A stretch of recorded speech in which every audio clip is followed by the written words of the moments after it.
Coach, welcome to Game 3. Last week, Clovis came to town.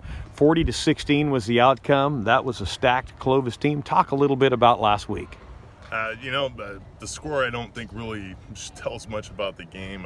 They never pulled their starters out the entire game, and neither did we. And it was kind of a tough-fought game the entire game. Played with great effort, but we had 6 really catastrophic mistakes during the game, and can't make 6 big mistakes against a great team like that and expect to win. What I was happy about is our real goal was to have great effort in the game, and I thought we were above 90% on effort for the game. So not perfect, but always striving to get that perfect 100% on effort. Well, talking about that effort, I know you've really stressed that this week in practice. Talk about practice this week. What has been the focus? Not slow starting. We slow started in the first 2 games and basically spotted both teams 14 points before we really got going. And the schedule we play, we don't play any patsies, and you can't spot a good team 14 points and expect to win. So really our focus this week has been on starting fast and playing fast and maintaining that through adversity and maintaining that through the mistakes that happen every day in the football games. Well, this week the hits keep coming. This week's opponent, the Trojans of Milpitas, a team that the Cowboys saw last year in the preseason right here at the pit.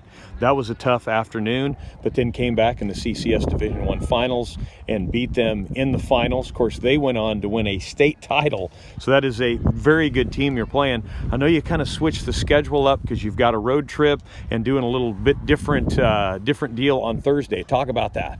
We're trying out Thursday mornings for practice. Usually it's our dress rehearsal practice. It's an hour or less, and trying to give kids, we have a lot of kids in AP classes. Quite a few of our kids are really smart, like 75% of them in one AP class or more, and trying to give them that after school opportunity, to get help if they need it, or to go to tutorial for AP classes, and looking at it as an academic boost opportunity. And it was actually having the opposite effect of we were tired all day and not doing as well in school during the day.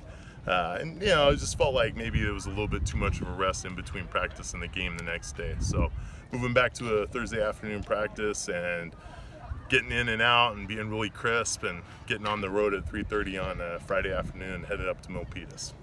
And what do you know about that Milpitas team? I know that obviously last year a state champ, Coach King, he's been there, I think, longer than the pit's been around. That's a good football team, right? Yeah, it looks like, to me, your typical Milpitas team. They're big, they're fast, they play really hard.